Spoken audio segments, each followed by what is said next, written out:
Alright! Good morning Pilipinas and good morning world! At sa ating mga kababayang OFW at mga kababayan natin na nandyan sa Pilipinas na walang sawang sumusuporta dito sa ating munting programa, thank you so much at mabuhay po tayong lahat hanggat gusto natin. Well, anyways, tuloy-tuloy lang po tayo sa tagbabalita dito ng mga tamang balita at sagutin ang maling information na ipapakalat ng mga fake news peddlers ng mga anti-Marcos, lalong-lalo na doon galing sa mga DBS na mga vlogger bagabayan. Yes, dapat silang sagutin. Bakit? Kasi bagayan natin sila na lagi pong naninira araw-araw kay PBBM at sa Marcos sa may session sa katagal bagabayan, akala mga paninira ay batutuho yan sa mata ng ibang tao. So dapat silang sagutin kasi ang bagong Pilipinas, bawal po ang mga sinungaling. At syempre, kasama niyo pa rin si Sir Ivan, ang pinakabulol na vlogger sa balat ng YouTube, pagbibigay sa inyo ng mga totoo at mga preskong balita na kinukuha natin sa ating kapitbahay na social media.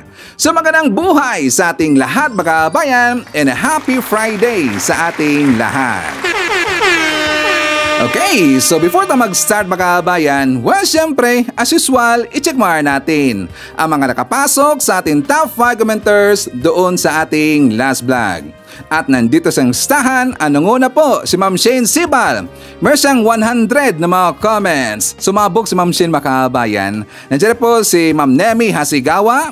Meron siyang 35 na mga comments. Myra Mariano, meron siyang 18 na mga comments. Eseng Mariano, meron siyang 16 na mga comments. And Lynn Gonzalez, meron siyang 13 lahat ng mga comments. Siya nga pala mga kabayan. Kaya nga lagi ko pong ina-acknowledge yung mga commenters natin, yung mga account po na marami pong ikino-comment dyan po sa ating comment section kasi hindi po basta-basta ang kanilang ginagawa, kanilang pag-exert po ng effort para po makapag-comment dyan sa baba mga kabayan. So dapat natin po silang i-acknowledge. Tingnan nyo si Ma'am Shane, 100 po lahat ng mga comments mga kabayan. Nandiyan po ang lahat po ng mga commenters natin, marami silang mga comment. Again, so dapat dapat po natin silang pasalamatan and also sa ating po mga account, mga viewers na marami na pong kinoment dyan sa baba. Thank you so much. At saka yan po ay hand salute galing po kay Sir Ivan. Okay, thank you so much. At syempre, i-acknowledge po natin. Thank you so much po sa ating silent viewer dito sa ating channel. Thank you so much. At syempre, pasalamatan po natin ang lahat ng mga viewers na lagi pong nagla-like, lagi pong nag-shares ng ating mga videos. Thank you so much. And also mga kababayan ko, i-acknowledge po natin ating po mga channel members. Nandyan si Maria Los Lagunsad, Florante Aquino, Barbara Butler, Pusong Inami, Katita Dar, Susan Torres, Edmond Castillejo, Samuel Membrado, and Via Vivar. I-greet natin mga kababayan ang ating pong mga early birds. Yung nanguna po sa pag-comment dyan sa baba sa ating comment section, nandyan sila si Trening Lozano, Lynn Gonzalez, Ros Guevara, Emmy Mapalad, Susan Cruz, nandiyan po si Nonoy Florenjes, Pamandawi City of Cebu, Elnora Estacio, nandiyan po si Aspernito, Hayashi Lani, nandiyan po si Hedalisa Valian Channel from Dubai, hi to Bibok Iscarlan, Jess Islabra, nandiyan po si Monflower, Edwin Santos, and hi to Leonardo Asteliero. Okay, so kumusta ang lahat mga kabayan? How are you today? Well, of course, I'm hoping po na sana maganda ating gising umaga at meron ng very energetic po na aura katulad po kay Sir Ivan. Siyempre, as usual, doon po sa kababayan po nagigising pa lang at wala pang energy. Don't worry, painitin ko po kagad yung mga umaga kasi maraming mga baon na mga pasabog at mga balita sa Sir Ivan na magamit ho natin. Ipandibang po sa mga ipinapakalat na mga fake news ng kabilang kampo, mga fake news peddlers. At syempre mga kababayan ko, dapat na silang kukurtin araw-araw kasi sila po ay salot ng lipunan. Okay, good morning Pilipinas, Luzon, Visayas at Mindanao. Okay, so mga kababayan ko, kahapon and also the other day, nakita na po natin na nag-file na po na kanilang Certificate of Candidacy or COC yung mga kilala na ho natin na mga mukha, existing po ng mga politiko dyan po sa ating gobyerno, nag-file na po ng kanilang COC mga kababayan. And also, mga bago rin po na mga artista, pati po yung vlogger na si Diwata mga kababayan, nag-file rin po ng kanyang COC para po sa isang party list. Ngayon, nung time na po na si Diwata Makabayan na siya po ay tinanong, siyempre kapag ikaw po mag-file po ng COC, di ba ikaw po interviewin in front po sa mainstream media Makabayan and also sa mga vlogger. Kasi paglabas na po doon sa labas Makabayan, kung saan sila nag-file po ng COC, in-interview rin po sila ng mga vlogger. So nung nakita na po ng taong bayan at saka ng mga netizens, ito pong si Diwata Makabayan, pati ngayon sila si Rosmar, si Diwata, at saka meron pa mga vlogger Makabayan, at saka yung iba rin po na mga kababayan ho natin na nag-file po ng COC na kung saan hindi po ganun okay ang kanilang education Makabayan. Pasisya no sa word, no? Pasisya sa word. Like for example, dito po kay Diwata. Kasi nga mga kababayan natin, nanawagan sila na sana po baguhin na po ang ating pong konstitusyon at saka requirements dito po sa pag-file po, or kung ikaw ba ay magiging qualified na mag-file po ng COC bilang isang kandidato mga kababayan. Sana po baguhin, no? Ako agree ko dyan. Totoo lang mga kababayan, agree ko dyan na sana i-upgrade naman po natin sa taga-COMELEC. Sana i-upgrade ho natin. Hindi lang po yung able to read and write, yung marunong lang po magbasa or magsulat. Yun ang makabayan, di ba tatanggapin ho nila? At saka para sa akin hindi maganda yan eh. Bakit?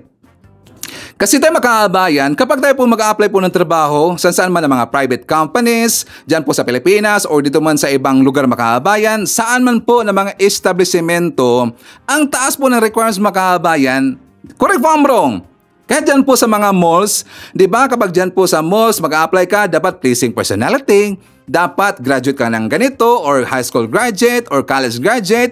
Ang iba pa nga mga kabayan, magre-require sila ng specific po ng mga kurso bago ka tatanggapin po ng kumpanya. Di ba? Pero dyan po sa COMELEC, able to read and write lang, okay na mga kabayan. Para sa akin, hindi talaga eh. At saka tama po ang panawagan ng taong bayan. Sana yan po ay babaguhin mga kabayan. Okay? And also, nakita na po natin na nag-file na po ng kanilang COC si Senator Amy Marcos at saka kasama pa nga niya si makabayan si former First Lady Imelda Marcos. Bit-bit ni Senator Amy Marcos.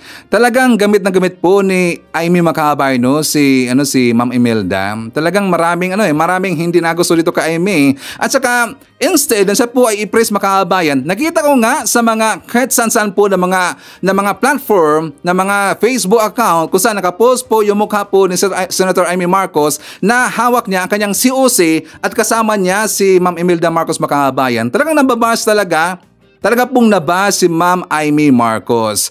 So dito kasi kay Ma'am Amy Marcos medyo kasi hindi maganda makabayan kasi nga feelings natin siya po ay namangka sa dalawang ilog naman kasi. Kung nakita niyo na po yung sinabi po ni Panelo makabayan, di ba talagang binas po siya ni Panelo? Iparinig ko lang sa inyo. Binas siya ni Panelo and also maraming mga sinabi ito po si Panelo na hindi po maganda makabayan. Kasi alam rin po ni Panelo at saka ng mga DDS na ayaw nila dito kay Amy Marcos at saka marami rin po mga DDS na ayaw po kay Amy Marcos makabayan. Totoo naman talaga mga sinasabi natin. Kaya nga noon pa tayo nag-a-advise po kay Amy Marcos na sana na baguhin na po ang kanyang style makabayan at sana suportaan niya ang kanyang ading, ang kanyang kapatid na ating presidente po makabayan, si PBBM, sana suportaan niya. Pero ang ginawa niya lagi, di ba, lagi niyang kinukontra makabayan. Minsan sinisiraan pa nga niya at saka doon siya lagi po pumapabor sa kabilang kampo. Napansin ho natin makabayan, ito pong si Senator Amy Marcos, she is hoping na siya po i-endorso dito ni BP Sara. Correct if I'm wrong. Yan po aking nakikita makabayan. She is hoping na siya po ay i-endorso po ni Vice President Sara makabayan. And also iparin ko sa inyo, ito pong sinabi po ni Panelo. For more details, let's watch this. So basang-basa mo yung pagka-hipokrito niya.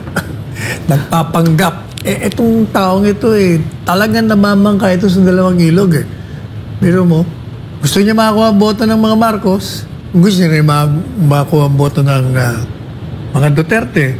Sabihin niya, independent. Kaya ako yan naging independent kasi nabash. Nabash siya sa social media. Kasi binibira niya yung administrasyon Sisiksik sa kunyari sa mga Duterte. Binibira niya. Pagkatapos, nung kinuha siya ng siyempre kukunin siya kapatid. Ayan. Nung binash siya, takbo naman siya, independent kunyari. Ngayon, Nakita niyo yung sinabi niya? Pag ako inimbita, ba't naman hindi ako? Talagang wala ka mabuboto, makukuha ang boto sa akin. Miss. Talagang ito, user. So parang playing safe din siya. Hindi, talagang balat ka yan. Balat kayo pala. Ayan. Yun. Sa buhay, ang buhay sa mundo, yan ang number 1, walking paper.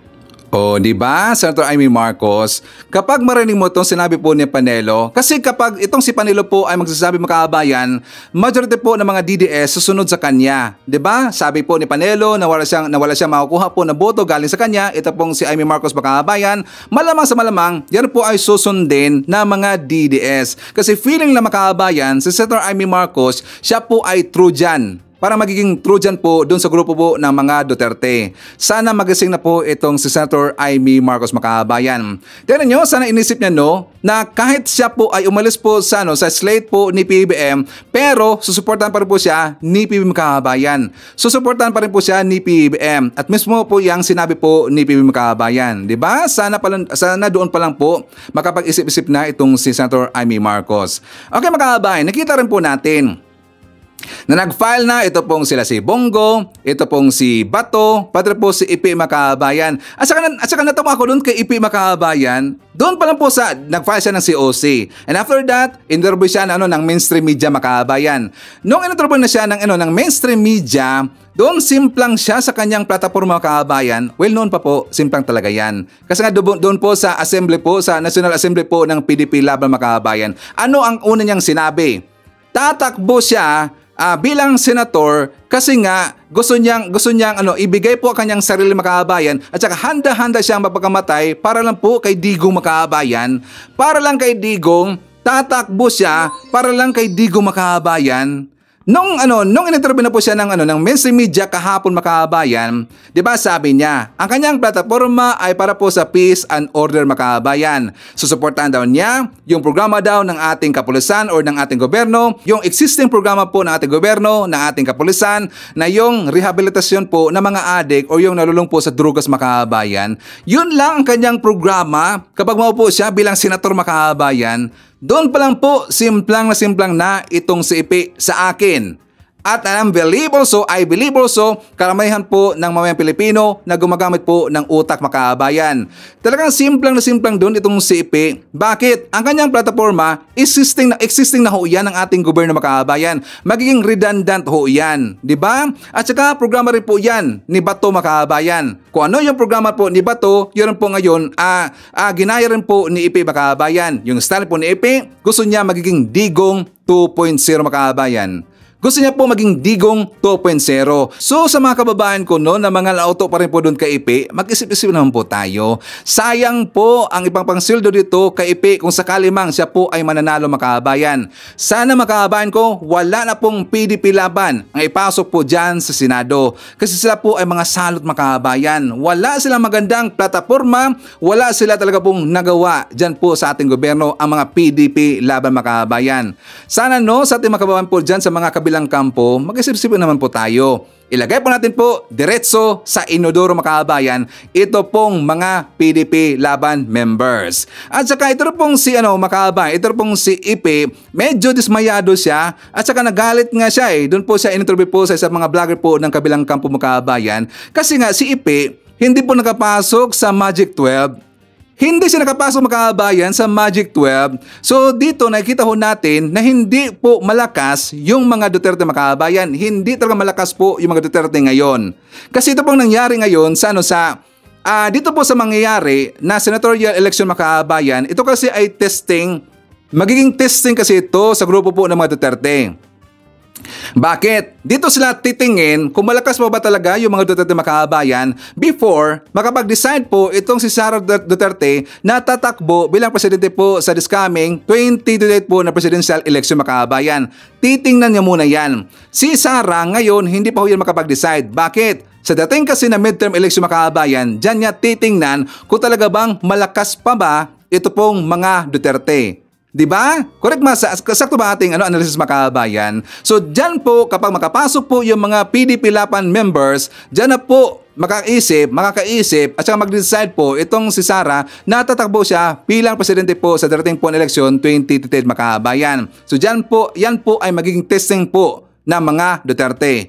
And also nakita rin po natin itong si Bato mga kabayan. Natawa ko doon sa question kay Bato kasi nung time po na siya po ay nandun na sa harap po ng mga mainstream media mga kabayan, tinanong siya. Sabi niya doon, tungkol kasi sa ICC, na tinanong siya ng mainstream media na nakatanggap na ba daw siya no kung anumang mga mensahe galing po sa ICC makabayan or tawag or emails or messages galing po sa ICC. Sabi niya, nakatanggap na siya ng mga tawag makabayan pero ini-ignore niya. Kasi sabi niya makabayan na ini-ignore niya kasi nga alam niya na hindi na po kabilang or hindi na po membro ang Pilipinas po sa ICC. Kaya ini-ignore na daw niya makabayan. Pero di ba lumabas po yung mga balita na within this month makabayan, by October, lalabas na po yung warrant of arrest at saka ito po yung isi-serve po dito po kay Bato de la Rosa and also kay Digong makabayan sa kapatid po ng yung iba, yung mga suspect doon po sa war on drugs sa panahon po ni Digong. Ini-ignore niya kasi daw hindi daw tayo membro na ng ICC makabayan. Ang ICC ba yung magsiserve po ng warrant of arrest? Diba ang Interpol makabayan? Baka nga yung Interpol nandiyan na po sa sa Pilipinas makabayan, naghihintay na lang po 'yon sa warrant of arrest, sa kopya po ng warrant of arrest para po yun po isi-serve po at saka dadamputin na ito po sila si Digong makabayan. Baka nga nandyan na po sa Pilipinas, sana darating na yung warrant of arrest, no? So anyways, before pa tayo magpapatuloy po, at saka pag-usapan po natin po sila si Paulo Duterte makabayan, sila si Pulong, sila si Baste, at saka marami pang iba, well, dito muna tayo po sa good news. Para malaman po ng ating makababayan po na mga haters, mga anti-Marcos na meron pong ginagawang trabaho at meron pong tinatrabaho ang ating Pangulo pong si PBBM dyan po sa Pilipinas at saka ano na yung estado ng ating bansa makabayan. For more details, let's watch this. Mas pinagtibay pa ang relasyon ng Pilipinas at Qatar. Ito'y kasunod ng naging pagpupulong ni Pangulong Ferdinand R. Marcos Jr. at Qatari Ambassador to the Philippines, His Excellency Ahmed Saad Nasser Abdullah Al-Humidi. Sa courtesy call ng envoy ng Qatar, inalala ng Pangulo ang mabungang pagbisita sa bansa ni Qatari Amir Sheikh Tamim bin Hamad Al Thani noong Abril, kung saan pinagtibay pa ang ugnayan ng dalawang bansa. Tiniyak naman ng Qatari Ambassador na patuloy na makikipagtulungan ang kanilang bansa sa Pilipinas para sa mas pinagbuting relasyon. Inimbitahan rin ng Qatari official si Pangulong Marcos na dumalo sa 3rd Asia Cooperation Dialogue Summit sa Qatar. Bagamat hindi makadadalo, tiniyak naman ng Pangulo na magkakaroon ng kinatawan ng Pilipinas sa naturang summit para isulong ang global cooperation. Target ng Department of Agriculture na madagdagan pa ng 169 sites para sa pagbebenta ng 29 peso per kilo ng bigas. Dagdag pa ng DA, nakatakda ding magbentang muli ang NIA ng kanilang murang bigas na resulta ng contract growing program. Si Clazel Pardilla sa sentro ng balita. Palalawakin pa ng Department of Agriculture ang Rice for All at P29 program na nag-aalok ng abot-kayang presyo ng bigas. Batay sa isinagawang survey ng Publicus Asia na karaang buwan ng Setyembre, itinuturing na most approved na government initiative ni Pangulong Ferdinand R. Marcos Jr. ang Rice for All program.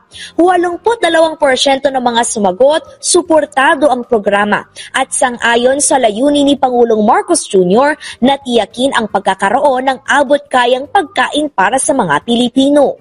Sa ilalim ng mga naturang programa, makabibili ng tig 29 pesos na bigas ang pinakamahirap na Pilipino. Tig 45 pesos naman na bigas para sa lahat ng sektor sa 20 kadiwa store sa bansa, kabilang ang Metro Manila, Calabarzon at Central Luzon. Yeah, tuloy-tuloy na isasagawa natin itong P29 at saka Rice for All. Ang target ng Secretary is 169 sites additional nationwide. So paunti-unti na nadadagdagan. Hopefully in the next coming days, maayos na ito. Pagsisiguro ng DA na nanatiling sapat ang supply ng bigas para sa P29 program. Yeah, yung P29, NFA, maganda ngayon kasi talagang nakakapamili ng gusto ang NFA at dahil tinaasan nila yung selling price nila, so nagkakaroon sila ng additional na pondo para mas marami yung kanilang mabili. So, magiging tuloy-tuloy talaga ito yung programa natin sa P29. Dito naman sa Rice for All, dumadami rin yung mga kapartner natin, stakeholders na gustong mag-join dito sa ating Rice for All. Inaasahang mas maraming Pilipino pa ang maaabot ng libre pero dekalidad na serbisyong medikal mula sa pamahalaan. Ito'y sa tulong ng Love for All Caravan sa pamumuno ni Pangulong Ferdinand R. Marcos Jr. at First Lady Lisa Araneta Marcos. Si Kenneth Pasyente sa sentro ng balita. Matagal nang iniinda ni Josefina ang panlalabo ng kanyang mata at pananakit ng kasukasuan dahil sa uric acid. Pero di niya magawang maipa-check up dahil kapos sa budget. Malang check up, lalo na yung sa x-ray. Yun, ito. Kaya naman kinuha na niya ang pagkakataon na pumila sa pag-arangkada ng Love for All program sa Pasig City. Dahil dyan, naipa-check up na niya ng libre ang kanyang kondisyon. Sa kauna-unahang pagkakataon, mismong si Pangulong Ferdinand R. Marcos Jr. ang nanguna sa pag-arangkada ng programa sa syudad, kasama ang kanyang may bahay na si First Lady Luis Araneta Marcos na siyang naglunsad ng naturang programa. Sa talumpati ng Pangulo, binigyang diin niya ang kahalagahan ng kalusugan, kaya naman isa ang Love for All sa mga inisyatiba ng pamahalaan para maibigay ang mga serbisyong medikal sa bawat Pilipino, lalo na sa mga nakatira sa malalayong lugar at kapuspalad. Kaya po, ang aming naiisip ay imbis na antayin natin ang mga nagkakaroon ng karamdaman na makapunta sa mga ospital, dadalhin po natin sa kanila ang serbisyo para meron silang healthcare kahit sa malalayo. Meron din yan, yung mga kababayan natin na malapit nga sila sa ospital, isang pagsubok naman ang pambayad sa mga eksamen at sa laboratorio. Maganda at maraming natutulungan ng mga senior, lalo-lalo na sa senior citizen. Malaking bagay po ba ito? Oo, malaking bagay ito. Malaking ahoro yung pagbibigay ng medical na mga gamot. Kasi kung bibili ka ng gamot, mahal. Bukod sa serbisyong medikal, kasama rin sa Love for All ang iba't ibang ahensya ng pamahalaan na maaaring dulugan ng mga magpupunta rito. Mula yan sa mga legal concern, edukasyon, kabuhayan at iba pa. Kasama na rin dito ang ilang pong pampublikong serbisyo, gaya ng CHED, na handang umalalay sa mga naghahanap ng scholarship. Nandito rin pong NHA at Pag-ibig, na gagabay sa inyo mga pangangailangan tungkol sa pabahay. Ang LTO, nandyan din para sa mga nangangailangan ng driver's license, marami pang ahensya at marami pang iba't ibang ahensya. Pinangunahan din ng Pangulo ang pag-turnover ng Love for All buses para sa Pasig City, Tacloban City at Santa Catalina, Ilocos Sur na makapagbibigay ng dekalidad na diagnostic test sa mga benepisyaryo. Sa ngayon nakapag-ikot na sa 35 lugar sa bansa ang Love for All at tiniyak ng Pangulo na target pa nitong makarating sa iba't ibang panig ng bansa. Hindi lang itong isang araw lamang. Sinisiguro namin na marami pang mga komunidad sa bawat syudad at probinsya ang mabibisita ng Love for All. Kung saan mayroong Pilipinong nangangailangan, pagsusumikapan natin na inyong pamahalaan ay maaabutan ng serbisyong ito. Ang Love for All ay proyekto ng unang ginang na inilunsad noong July 2023. Yan, so palapakan naman natin si PBBM at si Felisa Makabayan and also ang Marcos Administration. Yan ba ang walang nagawa na programa? Sabi po ng kabilang kampo Makabayan at saka si Hitad, pati po si Hitad, wala na nagawa si PBBM until now, 2 years na daw Makabayan. Ayaw kasi nila pong manood ng mga programa ni PBBM, yung dyan po sa PTV o dyan po sa RTBM na mga ipinapalabas po ng ating mga mainstream media. Kapag tungkol na kay PBBM, ayaw na pong panoorin Makabayan. Allergies sila dyan, lalo na kapag mayroon pong good news na mangyayari sa ating bansa pong Pilipinas, ayaw po lang pakinggan Makabayan. Kasi ang lagi po lang hinahanap, yung pong mga event na pwede po lang magamit na ikakapanira dito kay PBBM. Yan po ang kanilang hinahanap mga kababayan. Pero kapag good news na, ayaw nila yan. Allergy sila dyan mga kababayan. Okay? So anyways, ipakita ko po sa inyo. And I'm very sure na kayo na pong lahat, nakikita na po sa nag-viral po na picture mga kababayan, yung tungkol doon sa kwarto po ni Digong, tsaka nandun po, nakita natin, nandun po si Sara Duterte, nandun po si Pulong, at saka yung si Baste mga kababayan. Binisita nila itong si Digong. So nung nakita ko po yung viral na video niya yung viral po na picture niya mga kababayan, sabi ko parang may masamang pangitain na. Parang may masamang pangitain talaga eh. Kasi nga 'di ba talaga umuugong ngayon ang balita na malapit na pong ilalabas po yung warrant of arrest mga kababayan. Nung nakita ko yung picture na yan, diba sabi nila ang galing daw eh kasi daw simpleng pamumuhay lang daw itong si Digong mga kababayan. Nakita nila yung kulambo sa likod. Pero sa akin mga kababayan, ito pamamaalam na to eh. Hindi pamamaalam na na matigaw ka. Pamamaalam ito kasi baka malapit na ito si Digong po dadamputin po. Hulihin na po ng taga-Interpol mga kababayan. Kasi siguro sila nag-meeting, ay paalam no kasi meron ka meron ng warrant of arrest. But don't worry, nandun kami lagi, suportahan ka. Baka siguro yun po kalang meeting mga kababayan. Kaya si Digong binisita nila kasi nga malapit na po ma-release po yung warrant of arrest kasi sigurado po itong si Digong huhulihin mga kababayan. Ngayon, may mga nag-post tungkol po dito po sa nakita nila na kulambo mga kababayan, nakikita dito na mga ototo po ng mga followers, mga supporter po ni Digong na mga oto-oto, nakita nila, kasi nga nakita nila yung kulambo mga kababayan, simpleng buhay lang daw itong si Digong, simpleng pamumuhay lang daw itong si Digong mga kababayan. Tapos meron pa nga nagsabi dito, simple life but happy. Paano sila nakakasiguro dito na happy po si Digong mga kababayan? Paano sila nakasiguro dito na happy po yung mga Duterte? Ang daming problema po ng mga Duterte na kinakaharap ngayon. Alam mo natin yan.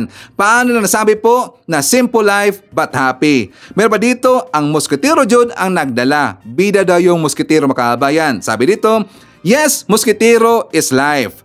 So ang post po dyan, ang caption po dyan sa taas po ni Joy De Vera mga kababayan, sabi niya, I know you all provincianos can relate. Alam ko ang kanyang ibig sabihin kasi yung Musketero mga kababayan. Kasi kapag daw mga probinsyano gumagamit daw ng Musketero. Hoy Joy, I can assure you, hindi po lahat ng mga tao nandyan po sa probinsya gumagamit ng kulambo or Musketero. Hindi po lahat. Kasi hindi po lahat nandyan po sa probinsya gusto yung Musketero. Kasi meron pong tao mga kababayan na kapag gagamit po ng Musketero, parang feeling nila na sila po ay hindi po makakahinga. Di ba meron pong ganyan mga kababayan? Nakalimutan ko lang yung term niyan eh. Merong ganyan. Yung parang meron siyang phobia po sa Musketero mga kababayan. Meron kami dito, doon po sa Leyte. Meron kaming kapitbahay doon na ayaw niya sa Musketero. Kasi daw parang hindi siya makakahinga mga kababayan. So yan po example. Ebidensya natin na hindi po lahat ng mga taga-probinsya gumagamit po ng kulambo mga kababayan. And also, hindi lahat na nakikita mo na gumagamit po ng kulambo or Musketero ay simple life na. Yan po ay pakitang tao. Kasi alam ho natin si Digong mga kababayan at sa yung pamilyang Duterte, mayayaman ho yan.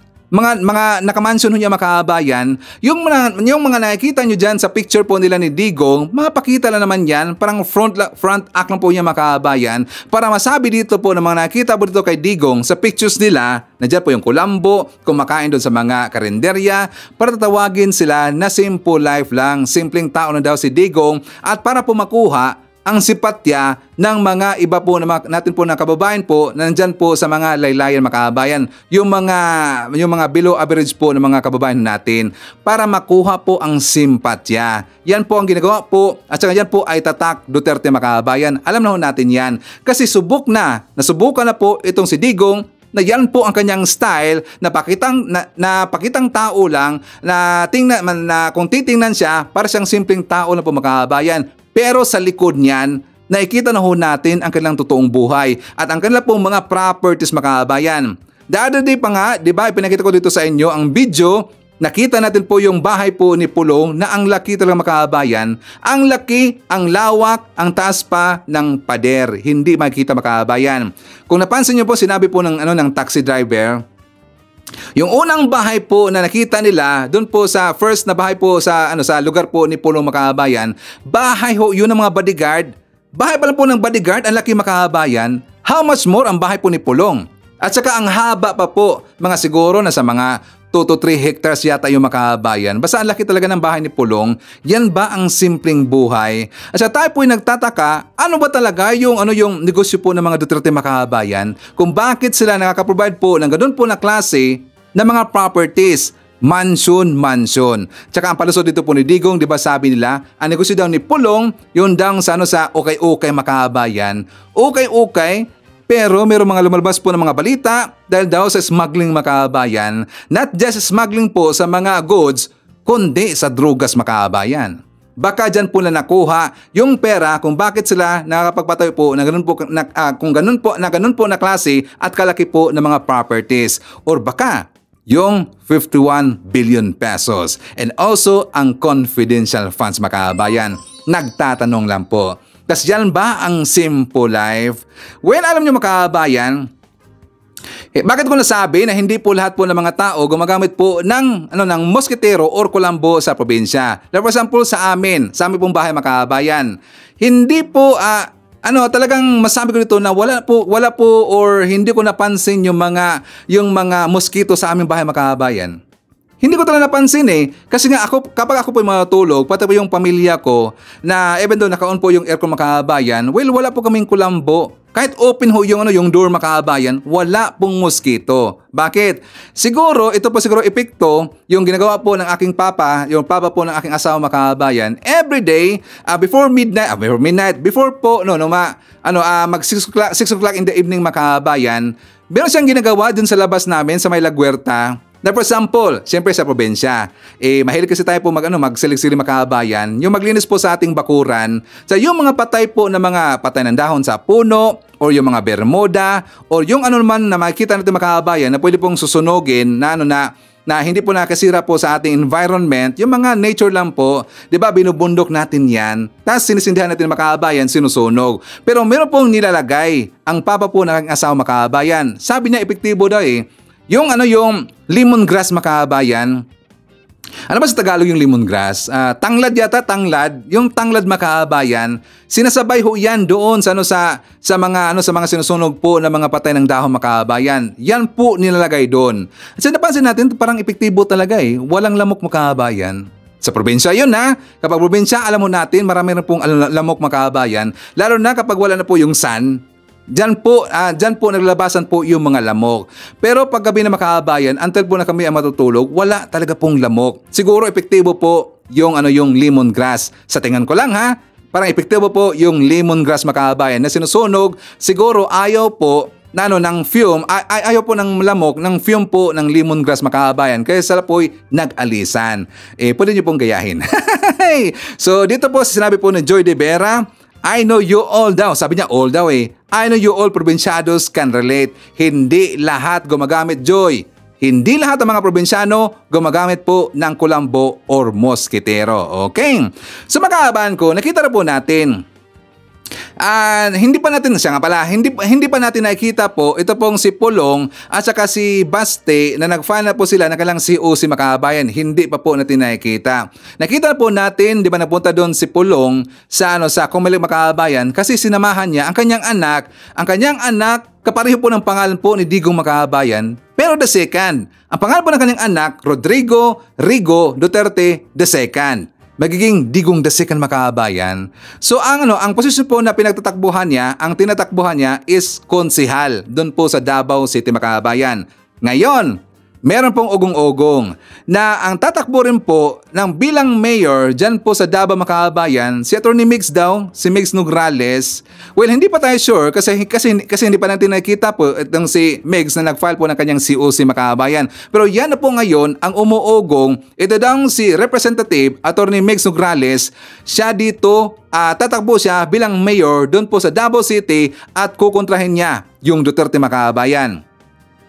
Kukontrahin po itong mga Duterte kasi marami pong nanawagan ngayon, taga Davao City, taga Mindanao, na ito po daw tinatawagan nila o nanawagan sila na ito daw si Migs ay dapat tatakbo mga kabayan. Marami pong taga Davao na nanawagan po kay Migs Nograles na siya po ay tatakbo or patatakbuhin bilang mayor dyan po sa Davao City.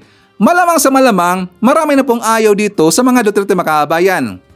Kasi kung hawak pa nila yung Davao City, ang panawagan nila, yung mga Duterte po yung patatakbuhin nila. Pero bakit? Marami pong taga Davao City, si Migs Nograles po ang pinatatakbo bilang mayor mga kabayan. Ang ibig sabihin nito, marami na pong nakapansin at marami na pong nakikita na problema yung mga taga Davao mga kabayan under po sa pamamahala po ni Baste Duterte. Diyan pa lang po sa Davao, every time po na mayroong kunting ulan mga kabayan, di ba magkakabahan na kaagad? Bumabaha na kaagad mga kabayan, every time po kunting ulan lang po, kunting ulan, lalo na kapag bagyo. Kapag bagyo, naku po, grabe po yung baha mga kabayan. So maraming nagtatanong, saan ba napunta talaga yung 51 billion pesos po na budget po ni Pulong mga kabayan? Nagawa ba niya sa mga proyekto or proyekto po ng kanyang bahay mga kabayan? Tanong lang po yon. Bakit every time po na umuulan, bumabaha kagad po ang Davao City? Kaya siguro, yung mga taga Davao mga kabayan na puno na po, kaya ang panawagan nila at saka yung tinatawagan nila, itong si Migs Nograles na tatakbo bilang mayor dyan po sa Davao City mga kabayan. Okay? So anyways, forward na po tayo. Meron pong good news. Meron pong good news the other day mga kabayan. Nakita ho natin. Dapat natin itong pag-usapan kasi ito po ay sinakyan po ni Hitad mga kabayan. At saka pati po yung mga vlogger ng kabilang kampo, sinisiraan nila. May nakita ho tayo na isa pong batas, ganap na pong batas na pirmado na po ni PBBM, yung tungkol po sa 12% po na VAT mga kabayan. Like for example, dito po sa balita, pakita ko lang sa inyo na 12% po ang ipapataw po na example ito sa Inquirer.net. Marcos signs law imposing 12% VAT on digital services from offshore firms. Lapos sa mga kabayan, so papatawan na po ng 12% VAT yung mga digital platforms, yung mga online stream media, yung HBO Plus, yung Disney, yung Netflix. Marami pong nagreklamo mga kabayan kasi nga papatawan na po ng 12% yung Netflix. Alam mo natin, marami pong gumagamit po ng Netflix. And also sa audio streaming, like for example sa Spotify, sa Deezer, pati po yung mga vlogger or content creator mga kabayan, pati po yung online seller, maapektuhan dito or covered po sa 12% VAT dito po sa batas po na bago pong pinirmahan ni PBBM. Pero ito po ay ma-impose mga kabayan after 4 months. Ngayon, yan po ay ginamit po nila ni Hitad. At saka para po maintindihan natin mga kabayan, ipapakita ko muna sa inyo ito pong explanation po galing dito sa isang Asian consultancy agency which is sila po ito nagbibigay po ng mga advice dito po sa mga negosyante mga kabayan or doon po sa mga kumpanya. So siya po ang tinanong dito para po maintindihan natin mga kabayan. For more details, let's watch this. Ano ba yung mga e-commerce o digital businesses ang saklaw nito? Actually, lahat naman sakop nito, no? Nandiyan ang mga online search engine, online marketplace, cloud services, online media and advertising, online platforms in general. Lahat ng transaksyon na dumadaan sa mga iba't ibang online platforms, specifically yung mga foreign digital service providers. Kasi parang ang sinasabi nila, hindi ba? Parang nakatakas itong mga foreign... Actually, yung nakatakas is medyo misnomer kasi wala naman talaga hindi naman talaga sila rehistrado sa Pilipinas at matagal na pinagdidibatihan kasi kung sinong may jurisdiction sa mga online transactions. Kaya nga sila, legal nilang nagawa na sa Ireland, sa mga tax haven nakarehistro at doon nagdedeklara ng kanilang kita. At sa ngayon, ay malinaw na ito na kailangan magbayad na dito sa Pilipinas. Itong mga foreign online transactions or platforms. Well, good and bad yung statement mo, Pinky, kasi good dahil additional source of revenue to. Bad kasi tayo pa rin ang kukolektahan. Dahil 12% VAT ang pinataw, ito ay indirect tax, ibig sabihin ipapasa sa consumer or sa mga subscribers, yung 12% VAT. Yun na nga yung tanong ko sana, Mon, sa'yo sigurado ba tayo na ipapasa sa atin ito? Or will the foreign platforms actually absorb this 12% VAT? Well, honestly, it's not a good business decision to absorb any tax. As much as possible, you avoid it. Kaya ang pananaw ko dito, malalaman natin yan in the next 120 days, Pinky, kasi maglalabas ng advisory or email notification lahat ng mga platforms. Ako, inaantabayanan ko ng Netflix, Spotify, Google Play, lahat kasi nakasubscribe ako Lahat yan, di ba? So, ina-anticipate mo na mag-i-increase sila. Ang tanong, buo bang 12%? Ako, ang tansya ko, buo. Talaga? Hindi man lang siguro baka hatiin? Hindi. Ang tansya ko, ipapasa nila ng buo kasi nga, it's not a good business to absorb tax. You really have to either avoid it or pass it on. Pero, syempre kailangan din isipin ng mga businesses na ito na posibleng ma-turn off o baka mag-unsubscribe na lang yung mga Pilipino. Yeah, well, that's a consideration. Kaya nga, maaaring kinukonsidera nila yon, pero ulitin ko, legal at nasa nature ng 12% VAT na pinapasa talaga ito. Dinadagdag talaga sa presyo to.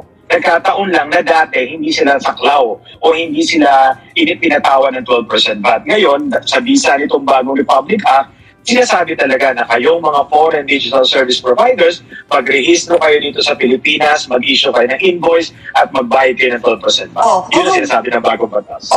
Pero hintayin pa natin, 120 days pa bago ito talagang maipatupad, ano? Another thing though is, may lumabas din kasi sa balita na merong ibang mga platforms na posibleng hindi isama dito, especially something that concerns school. I think baka ang Zoom hindi nila ipataw o isama yung 12% VAT.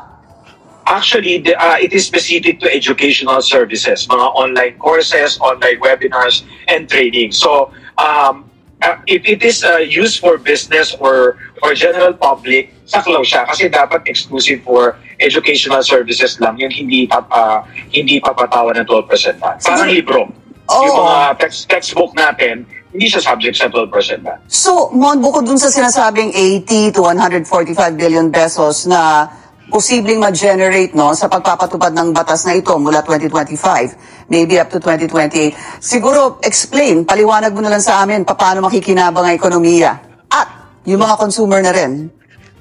Well, tulad ng sinabi ko kanina, ito ay dagdag na revenue ng gobyerno. Sana ito ay magamit ng tama, pero ito ay malinaw na additional source of revenue. Pangalawa, whether we like it or not, it will level the playing field between the brick and mortar and the online world. Kasi nga, di ba, hindi naman lahat e-commerce At nung pandemic, nakita natin yung nag-peak siya, nag-hike siya. But merong disadvantage kasi marami sa e-commerce or online transactions, hindi talaga nagbabayad ng buwis. Diba? Yung iba nga dyan, nagmamalaki na nakaka 10 million, 100 million a day.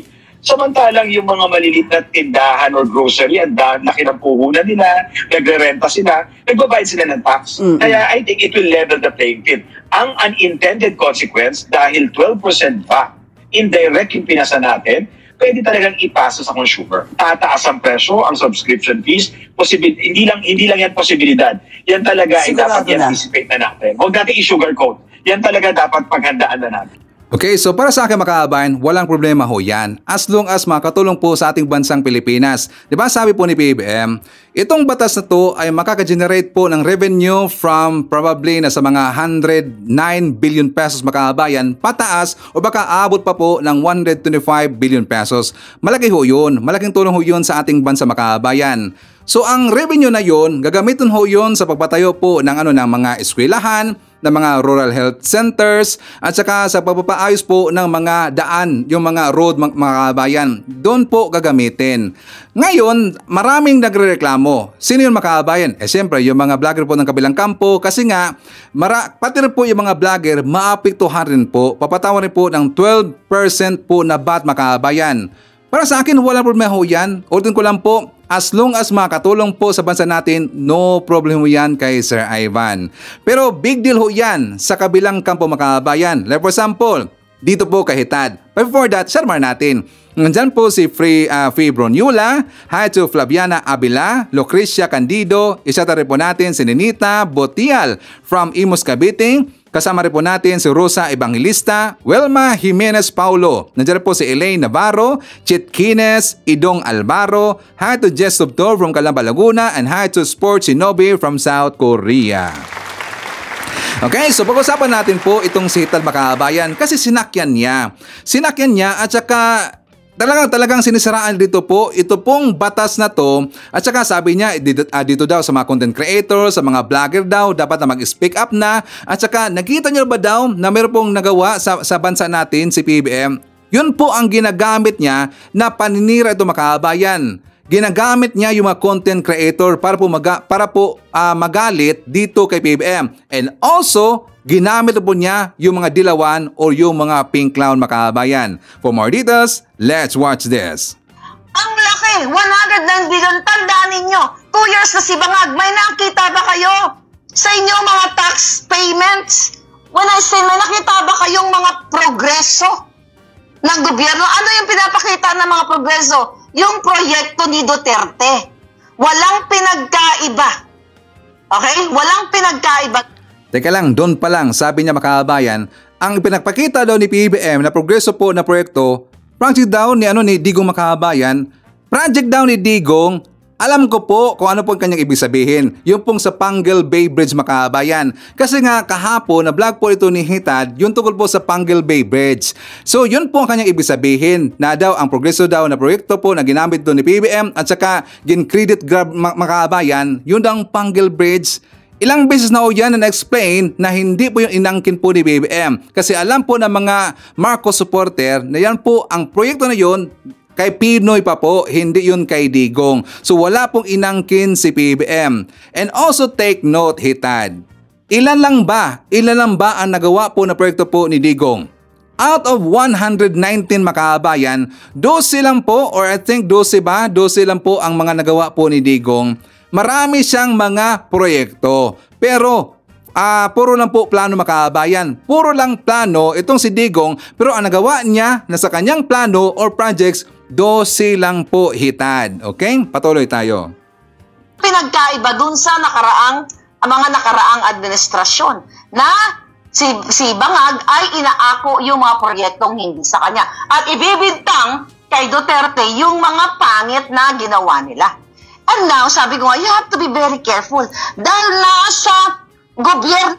Hindi ko mag-guess makabayan saan doon na proyekto po ni Digong na inangkin po ni BBM. Yung mga nagawa daw ni Digong na mga pangit, ibibintang daw kay Digong makabayan. Saan naman yun ibibintang? Alangan naman po sa ibang tao, siyempre kay Digong kasi panahon niya yung makabayan. And also, marami rin po mga ebidensya na sangkot itong si Digong at saka siya rin po dito yung nagpasimuno po ng mga kabulastugan makabayan sa kanyang panahon. Alangan naman, ibibintang po kay PBM, gonggong talaga eh. Gobyerno kayo na mga adik. Gobyerno kayong walang empathy. Nasa gobyerno kayo na power tripper. Nasa gobyerno kayo na manggugurgor, magnanakaw, kidnapper, smuggler. And now, kayong mga kritiko, kayong mga ibang vloggers, gugurgurin kayo at ibibintang nga sa mga maisog. See? Tapos tahimik lang kayo. Kayong mga palanggang, mga dilawan na mga Alam ko po kung bakit nagganyan ngayon si Hitad. Kasi nga nabalitaan niya ang kanyang best friend, ang kanyang kaibigan makabayan, di ba si Pibos Talakera? Si Pibos, best friend ho yan ni Hitad. Pero ngayon, bumaliktad makabayan. Gusto na pong susuporta sa ating gobyerno or kay PBM. Kaya sa po'y nagkakaganyan. Ngayon, nakahanap po itong si Hitad makabayan na magagamit niyang paninira kasi nga para sa atin po, majority po ng mamayang Pilipino na yung pinirmahan po ni PBM na papatawan na po ng 12% VAT po yung mga digital services dyan po sa Pilipinas, makaka-generate kasi yun na malaki po na pera makabayan. Pero ang pera na yun, ang revenue na yun, magagamit ho yun sa infrastructure. Kaya sa po'y nagaganyan makabayan kasi gusto niya ipakita po sa mga Pilipino o gusto niya ipakita po sa kanyang mga followers na mga vlogger po na lagi pong nakakasunod sa kanya makabayan, pangit yun. Kaya niya po ginagamit po yung mga vlogger makabayan. Ang mga palanggang, mga dilawan na mga artista na sumisigaw, Marcos Bangag, Marcos Addictos, where are you guys? This time, apektado kayo. Kayong mga content creators. Imagine nyo kung ilan ang mawawala sa inyo. For sure, you're making more than 3 million a year. And yung 3 million na yan, let's say you're making 8 million, 10 million. Kasi for sure, yung mga yan, Doon nadulas yung makabayan. Diba meron pong lumalabas ng mga balita na ito daw si Hitad, sinisuldahan siya ng 3 million per month makabayan. 3 million per month po ang sweldo ni Hitad galing po sa kanyang funders makabayan. Diba yan po ang lumabas? Nakalimutan ko lang sinong vlogger yun nagsabi niya makabayan na meron po siyang ebidensya na 3 million pesos po ang ibinayad po dito kay Hitad para po sisiraan po ang gobyerno po ni BBM. Hindi pa kasama doon ang kanyang sweldo sa vlog makabayan. Hindi pa po kasama ang sweldo. So ngayon, ginagamit niya yung mga content creator dahil daw dito po sa 12% na VAT, maapektuhan daw ang revenue ng mga vlogger makabayan. Kaya ginagamit niya. 3 million sa'yo, yung 4.7 sa kaba ng bayan. Again, it's okay kung nakikita ninyo yung progression. Diba yung sinasabing progresibong bukas na nakita mo na kayo wala ng lubak-lubak na mga daan, high-tech na ang lahat, ang mga eskwelahan natin ay bonggang-bongga, ang mga bata, naka-air condition na yung mga bata, saka yung mga estudyante, mga pupils, lahat sila may libro na, lahat sila kumpleto. Ang ating mga lolo't lola hindi na nagmamakaawa, kumakatok sa PCSO, sa DSWD, sa mga putang inang kongresista, senador, para magbigay ng guarantee letter para maibsan ang kanilang mga bills. Kasi ganun pa rin, kukubra ng 100-something billion a year, for 2020, 4 years, di ba? Pero walang progreso yung buhay nyo. You're still... Teka lang, projection ho yun, Hitad, projection ho yun ng gobyerno natin. Dahil po sa 12% po na VAT, ipapata po doon sa mga digital services, ang projection po for 5 years, yun po ang makukuha. Hindi po yearly, po Hitad. Projection ho yun, at saka hindi pa po nangyayari. Bakit mo naman po i-insert na wala pang nagawa si PBM, samantalang wala pa ho po yung revenue na yun? Kasi projection po yun, in the future pa ho yun. Yun po ang nakikita po na revenue ng ating gobyerno kapag ipapataw na yung 12% VAT dito po sa mga digital services. Pero inunahan niya makabayan. Sabi niya, dapat may makita na maganda na po yung kalagayan po nating education, mayroon na mga libro, mayroon na mga libreng libro po ang ating mga estudyante, at saka marami pang iba. Education, pinag-usapan niya yung education, pero ano mang nagawa po ni Sara Makabayan sa education? Di ba? Wala. Pati nga mga laptops, hindi nga nabigay makabayan, nakatinggal lang doon sa warehouse, tinago niya lang makabayan. May nagawa ba itong si Hitad sa education? Di ba? Wala. Ang dapat, ang kanyang pagalitan dito, ito pong si Sara. Di ba makabayan? In the lower poverty level. Nasa pinakadulo yung sinasabi ni Lenny na nasa laylayan. And I hope one day Lenny will speak up. And I hope, Lenny, sabi ko, Lenny, you are right. Tama ka sa lahat kayo ng camp mo. Tama kayo lahat nung sinabi ninyo sa akin. Remember, Lenny, yung mga amiga ninyo dito sa California, sinabi nyo na si Maharlika ay sumusuporta sa mga Marcos na magnanakaw, mamamatay, mamunggugurgur. Tama kayo. Lahat kayo na nagsabi sa akin noon, ikaw, Maharlika, suportado mo ang mga Marcos na magnanakaw, gurgurin, lahat. Tama kayo eh. Nabudol ako, but where are you? And I hope you will stand out and speak up, lahat na. Manindigan kayo. Tingnan ninyo. Tahimik na. Kayo mga media, baka susunod kayo magurgur. Magugurgur kayo, papatayin talaga kayo ng mga to.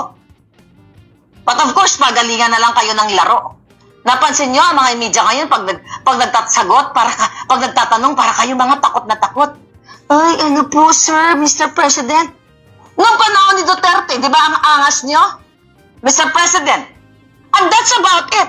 Ibig sabihin, meron pa kayong dignidad nun, meron pa kayong tapang na you can ask questions, any kind of questions sa presidente kasi hindi kayo ginugurgur. Buhay pa kayo eh. Pero pagdating ni Marcos, patay si Persilapid. Tingnan mo ang Rappler, wala nang paninindigan. O ngayon, ginamit pa si Persilapid Makabayan. Marami pong nag-iisip na may kinalaman daw itong si Digong Makabayan sa pagpapaligpit po doon kay Persilapid. Diba, gintwist niya, tapos pati daw yung mga media, yung Rappler, hindi na daw umatake kay PBB Makabayan. Tingnan nyo lang po ang mga article po ng Rappler mga kababayan, tumitira pa rin po kay PBBM tungkol po sa martial law, gusto lang mangyari po dito sa gobyerno natin. Marami po, tingnan nyo lang po, Rappler, tap nyo Rappler, Marcos. Di ba nandyan pa rin po yung martial law mga kababayan until now. Yung mga balita po ni Lian Buwan sa Rappler, tumitira pa rin po kay PBBM. So wag mong sabihin po hitad na hindi po tumitira at saka wala na po sa ayos yung ating po mga media na dito po sa pagbalita po ng ating gobyerno. Sila tumitingin pa rin ho yan. Pero bakit naman po ikikritics po ng mainstream media si PBBM, wala naman sila nakita pong problema kay PBBM.